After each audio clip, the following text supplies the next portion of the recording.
सो हाय कैसे मास्टर, मैं सूरज, आप देखें कैसे सपोर्ट। आजकल में हम बात करेंगे इमेज ऑप्टिमाइजेशन के बारे में। जैसा कि आप सभी को पता है कि हम अपने वर्डप्रेस पे काम करते हैं, वर्डप्रेस पे साइट पे काम करते हैं, तो डेफिनेटली वहाँ पे काफ़ी सारे इमेजेस हमें ऐड करनी पड़ती है, काफ़ी सारे जो कि वहाँ पे कंटेंट हमें प्रोवाइड करने पड़ते हैं और काफ़ी सारे एसईओ हमें वहाँ पे करने की ज़रूरत पड़ती है। सो ऐसे में अगर हम बात करें तो जो भी हम इमेजेस ऐड कर रहे हैं उसको ऑप्टिमाइज़ करना बहुत ज़रूरी है, उसको एसईओ ऑप्टिमाइज़ करना बहुत ज़रूरी है। और अगर हम बात करें तो अपनी स्पीड जो है, हमारी साइट की स्पीड है, उसको अगर हम बात करें बूस्ट करने के लिए हमारी जो भी इमेजेस है, हमारी जो भी कंटेंट है, उसमें अगर हम बात करें तो उसको भी ऑप्टिमाइज़ करना बहुत ज़रूरी है। यहाँ पे आप देखेंगे तो जो भी आप इमेजेस जो कि बनाते हैं, जो भी इमेजेस डिज़ाइन करते हैं, जो भी थंबनेल बनाते हैं या फिर जैसा भी आप इमेज जो कि डिज़ाइन करते हैं, उस इमेजेस को अगर हम बात करें तो उसकी आप क्वालिटी देखेंगे और उसके अगर हम बात करें तो उसकी आप जो कि साइज़ देखेंगे तो काफ़ी ज़्यादा हाई होता है। अगर हम बात करें उसकी साइज़ की तो काफ़ी ज़्यादा होता है। अगर उसको आप ऑप्टिमाइज़ नहीं करते हैं, कॉम्प्रेस नहीं करते हैं, तो डेफिनेटली आपकी साइट की स्पीड जो है कभी भी ज़्यादा नहीं रहेगी, हमेशा डाउन होती जाएगी, क्योंकि जिस तरह की इमेजेस यूज़ करेंगे, जितना इमेजेस यूज़ करेंगे उतना जो है कि डाउन होती जाएगी। तो यहाँ पे सबसे ज़रूरी बात यहाँ पे यही है कि हमें अपनी इमेज को एसईओ ऑप्टिमाइज़ करने के अलावा अगर हम बात करें तो उसे कॉम्प्रेस करना बहुत ज़रूरी है।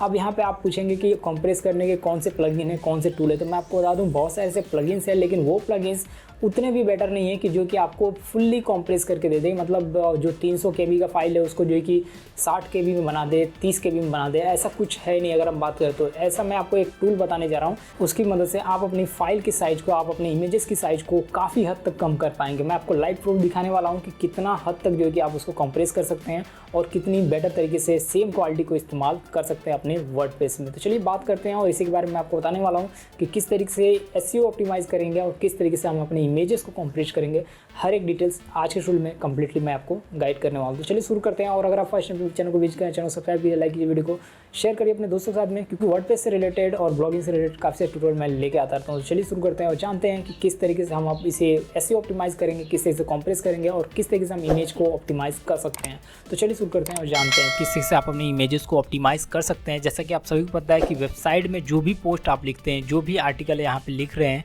जैसे कि मैंने आप देख सकते हैं यहाँ पे बहुत सारे आर्टिकल मैं लिख रखा हूँ, तो जो भी आर्टिकल आप लिखते हैं उसमें आप सभी को पता है कि जो इमेजेस होती हैं, जो भी आप इमेजेस यूज़ करते हैं अपनी वर्डप्रेस की पोस्ट में, उसमें आप सभी को पता होगा, आपने देखा होगा कि उस इमेजेस को ऑप्टिमाइज़ करना बहुत ज़रूरी होता है। जैसे कि आप गूगल पे कोई भी इमेजेस सर्च करते हैं इसको, तो गूगल पे आप जो कुछ भी सर्च करते हैं, जैसे कि मैंने सर्च किया हाउ टू मेक मनी, ठीक है, मैंने इसको सर्च कर लिया, यहाँ पे सर्च किया हाउ टू मेक मनी, यहाँ पे देख सकते हैं, लेकिन यहाँ पे है कि how I make money online, ये एक कीवर्ड है। तो यहाँ पे अगर हम बात करें जो कुछ भी आप सर्च करते हैं गूगल पे, आपने देखा होगा कि जब वो चीज़ें नहीं मिलती है गूगल पे, आपने देखा होगा, नोटिस किया होगा, जब वो चीज़ें नहीं मिलती हैं या फिर उससे रिलेटेड इमेजेस लोगों को चाहिए रहता है, तो लोग क्या करते हैं, इमेजेस पे जाते हैं। यहाँ पे आपने देखा होगा इमेजेस पे जाते हैं और उससे रिलेटेड इमेजेस ढूंढते हैं। अगर उनको इमेजेस की नीड है, ज़रूरत है, तो इमेजेस ढूंढते हैं। तो आपने देखा होगा कि यहाँ पे जो भी इमेजेस आ रही हैं, यहाँ पे देख सकते हैं गूगल में जो भी इमेजेस शो कर रही हैं, ये इमेजेस किसी एक पर्टिकुलर पर्सन की नहीं हो सकती। यहाँ पे आप देखेंगे तो बहुत सारे मल्टीपल वेबसाइटों की ये इमेजेस होती हैं। तो आप देखेंगे तो यहाँ पे इमेज आपको यहाँ पे देखने को मिल रहा होगा। तो इस इमेज को अगर हम बात करें तो ये इमेज पर आप देखेंगे तो ये वेबसाइट अलग वेबसाइट है, किसी अदर वेबसाइट है। और यहाँ पर अगर इस इमेज को अगर आप लेते हैं, क्लिक करते हैं, तो ये जो कि यूट्यूब की कोई लिंक है, यहाँ पे देख सकते हैं, और ये यूट्यूब की वीडियोस कोई है तो वो शो कर रही है, जो कि रैंक कर रही है गूगल इमेजेस में। तो इस तरीके से आप देखेंगे लोग जो कि क्या करते हैं, इमेजेस को यहाँ पे सर्च करते हैं। और सपोज करिए मुझे कोई इमेज चाहिए, ये वाली इमेज चाहिए, तो सिंपली मैं क्या करूँगा, इसके ऊपर क्लिक करता हूँ, ठीक है। इसके ऊपर क्लिक करने के बाद आप देखेंगे तो ये इमेज मुझे डाउनलोड करना है, तो आप यहाँ से भी डाउनलोड कर सकते हैं इस तरीके से। लेकिन यहाँ पे अगर हम बात करें तो बहुत सारे यूज़र क्या करते हैं, इसे विजिट करते हैं। इस तरीके से क्लिक करेंगे तो विजिट करते हैं और वहाँ से डाउनलोड करते हैं। तो देखते हैं विजिट किया, और जैसे इस साइट को विजिट किया, यहाँ पे देखते हैं ये इमेजेस है। ये किसी का वेबसाइट है जो कि बहुत ही अच्छी तरीके से इमेज को ऑप्टिमाइज़ किया गया है यहाँ पे, और ये भी वर्डप्रेस पे अगर हम बात करें तो, और ये अच्छी तरीके से ऑप्टिमाइज़ किया गया है, इसीलिए ये आप देखेंगे तो ये गूगल में यहाँ पे रैंक कर रहा है। और यहाँ पे अगर हम बात करें तो ये रैंक करने का यही बेनिफिट है कि जैसे कि मैं यहाँ पे क्लिक करके यहाँ पे इस वेबसाइट को विजिट किया, वैसे ही और भी बहुत सारे लोग जो है कि यहाँ पे विजिट करते हैं। सो ये सबसे बड़ा फ़ायदा है जो कि हमें इमेज को ऑप्टिमाइज़ करने का। तो इसी तरीके से हम इमेज को ऑप्टिमाइज़ करना सीखेंगे और मैं आपको बताऊंगा कि कैसे आप अपनी इमेजेस को यहाँ पे गूगल में रैंक करा सकते हैं। जो गूगल की इमेजेस की होती हैं उसमें आप इंडेक्स करा सकते हैं। सिंपली क्या करना होता है, आपको जो भी आप पोस्ट लिखते हैं, आप सभी को पता होगा, जो भी हम पोस्ट लिखेंगे उनमें ज़्यादा से ज़्यादा इमेजेस हम इस्तेमाल करते हैं। कई बार जो है कि बहुत सारे लोग जो है कि 3-3, 4-4 इमेजेस इस्तेमाल करते हैं, बहुत सारे लोग जो है कि 10-10 इमेजेस इस्तेमाल कर देते हैं। तो आपके ऊपर डिपेंड करता है आप कितना इमेजेस इस्तेमाल करना चाहते हैं।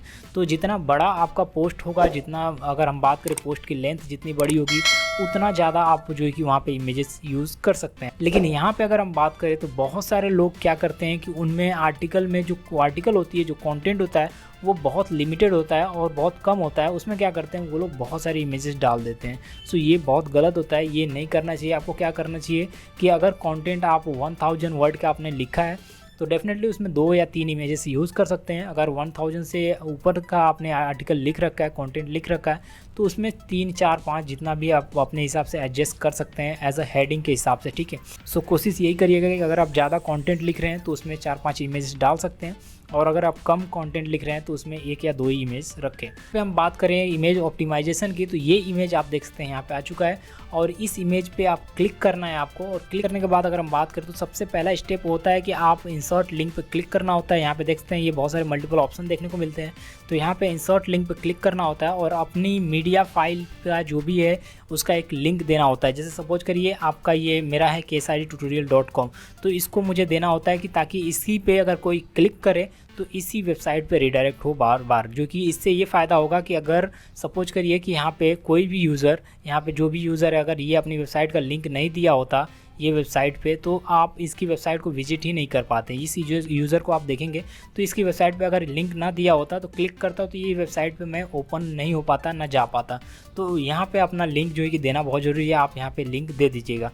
पहला स्टेप आपका ये है। दूसरा स्टेप अगर हम बात करें ऑप्टिमाइजेशन के लिहाज से, तो यहाँ पे इसके ऊपर क्लिक करेंगे तो यहाँ पे आपको ब्लॉक्स में ऑप्शन देखने को मिल जाएंगे। इस ऑप्शन में आप देखेंगे तो ये जैसे आप क्लिक करेंगे, मैं आपको बता रहा हूँ, देखते हैं जैसे आप क्लिक करेंगे यहाँ पे ब्लॉक्स दिखेगा। ये डॉक्यूमेंट को मत जो कि यहाँ पे टच करिएगा। यहाँ पे ब्लॉक्स में आपको जैसे क्लिक करेंगे ऑटोमेटिक ये आ जाएगा। उसके बाद यहाँ पे इमेज को यहाँ पे कुछ इस तरीके से सेट करने को दिया गया रहता है, तो आप सेट भी कर सकते हैं। लेकिन बात कर रहे हैं इसकी ऑप्टिमाइजेशन के बारे में, तो सिंपली आप क्या करना है, यहाँ पर देख सकते हैं ये इमेज जो कि सेटिंग आपको देखने को मिलती है। और इसमें अगर हम बात करें तो ये देखिए अल्ट एट्रीब्यूट टेक्स्ट है। इसकी हम बात करें, ये बहुत इंपॉर्टेंट है आपके इमेजेस के लिहाज से। सपोज करिए कभी इमेज लोड नहीं हो रही है या फिर कोई यूज़र सर्च कर रहा है, तो ये अगर इमेजेस, ये जो टेक्स्ट आप देख रहे हैं ये डिस्प्ले होती है।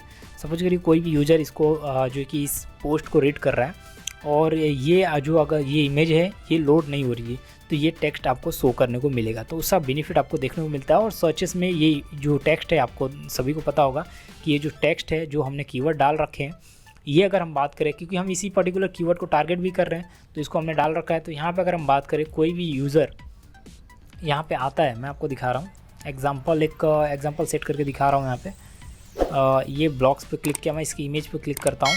उसके बाद ये मैंने अल्ट एट्रीब्यूट डाला था, ठीक है, ये अल्ट एट्रीब्यूट डाला था। इसको क्या करूँगा, कॉपी कर लेता हूँ यहाँ से।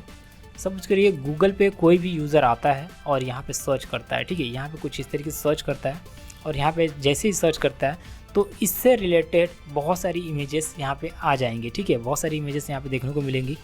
अगर मेरी इमेजेस यहाँ पे रैंक कर रही है, इंडेक्स कर रही है, तो टॉप पे आपको देखने को मिलेगी। लेकिन अगर नहीं इंडेक्स कर रही है तो यहाँ पे नहीं देखने को मिलेगी। देख सकते हैं यहाँ पे मेरी इमेज अभी नहीं शो कर रही है फिलहाल इस कीवर्ड पे। तो आपको इसका टेंशन लेने वाली कोई बात नहीं होती है, ऐसा कुछ नहीं है, क्योंकि हर पर्टिकुलर कीवर्ड पे आप नहीं रैंक करा सकते, इतना आसान नहीं होता है। तो इस कीवर्ड को कोई भी यूज़र यहाँ पे सर्च करता है इमेजेस में तो डेफिनेटली यहाँ पे मिलेगा। या फिर सपोज करिए कि कोई यूज़र यहाँ पे ब्राउज करता है, सर्च कर रहा है ब्राउज़र पे और उसे इमेजेस चाहिए, तो इमेजेस पे आएगा, वो इस कीवर्ड को सर्च किया इमेजेस पे आएगा। तो अगर आपकी इमेजेस रैंक कर रही है तो इसमें आपको जो कि इमेजेस में देखने को मिलेगी, इस इमेजेस में देखने को मिलेगी। और यहाँ से क्या करेंगे, आप कोई भी यूज़र जो कि डाउनलोड करने की कोशिश करेगा वो आपकी वेबसाइट पे सीधा रिडायरेक्ट हो जाएगा या फिर आपकी वेबसाइट को विजिट भी कर सकता है। सो ये फ़ायदा है इमेज को ऑप्टिमाइज़ करने का। तो इस तरीके से इमेज को ऑप्टिमाइज़ किया जाता है, इस तरीके से इमेज को ऑप्टिमाइज़ कर सकते हैं। और यहाँ पे और भी चीज़ें हैं, इनकी साइज़ वगैरह आप यहाँ से रिड्यूस कर सकते हैं। यहाँ पे इसके साइज़ को छोटा बड़ा कर सकते हैं, देख सकते हैं मीडियम कर दिया मैंने, फुल कर दिया। और यहाँ पे ये हो गया थंबनेल, ठीक है, ये थंबनेल देखेंगे तो ये कुछ इस तरीके से स्क्रैप्ट हो जा रहा है। तो सिंपली क्या करना है, मीडियम रख सकते हैं इसको, या फिर इसको फुल कर सकते हैं कुछ इस तरीके से, ठीक है। तो ये आपके ऊपर डिपेंड करता है कि आप किस तरीके से रखना चाहते हैं। देख सकते हैं मैं फुल रखता हूँ तो क्वालिटी इसकी बढ़ जाती है। तो इस तरीके से आप रख सकते हैं, सेट कर सकते हैं अपनी इमेजेस को। और इस इमेजेस पे URL देना मत भूलिएगा, लिंक देना मत भूलिएगा। और भी इसकी सेटिंग है जो कि आप यहाँ से अप्लाई कर सकते हैं। लेकिन फ़िलहाल जो भी सेटिंग है मैंने वो आपको बता दी है। इस तरीके से आप इसकी सेटिंग कर सकते हैं अपनी इमेजेस को। और यहाँ पे इसके स्टाइल को भी चेक कर सकते हैं, चेकआउट कर सकते हैं। और भी बहुत सारी चीज़ें हैं जो कि आप फॉलो कर सकते हैं। यहाँ पे एडवांस के टैब पे आएंगे तो ये सारी चीज़ें आपको देखने को मिल जाएंगी। सो इस तरीके से जो कि आप इमेज को अपने ऑप्टिमाइज़ करिए। अपने वर्डप्रेस पे आने वाले ट्यूटोरियल में और भी बात करेंगे इसके बारे में। यहाँ पे आपने देखा किस तरीके जो कि हम अपनी इमेजेस को ऐसे ऑप्टिमाइज़ कर सकते हैं, किस तरीके से जो कि इसको हम जो कि कॉम्प्रेस कर सकते हैं और बहुत ही कम समय में जो कि हम अपनी इमेजेस को जो कि काफ़ी हाई क्वालिटी की इमेज को हम सेम एज इट इज़ जो कि काफ़ी ज़्यादा उसकी साइज़ को हम रिड्यूस कर सकते हैं। सो आई होप ट्यूटोरियल आपको पसंद आएगी। अगर आपको ट्यूटोरियल पसंद आएगी तो चैनल को सब्सक्राइब कीजिए, लाइक कीजिए वीडियो को। और अगर आपका कोई भी क्वेश्चन है आप भी कमेंट बॉक्स में कमेंट करिए। आप देख लीजिएगा मैं सबके कमेंट का रिप्लाई देता हूँ। मैं आपके भी कमेंट का जो कि रिप्लाई 100% दूंगा। सो जो भी कमेंट है आप कमेंट करिए, मैं आपके कमेंट का रिप्लाई दूंगा। सो आई होप ट्यूटोरियल पसंद आएगी। हम लेंगे नेक्स्ट ट्यूटोरियल में, तब तक के लिए थैंक्स फॉर वॉचिंग, बाय।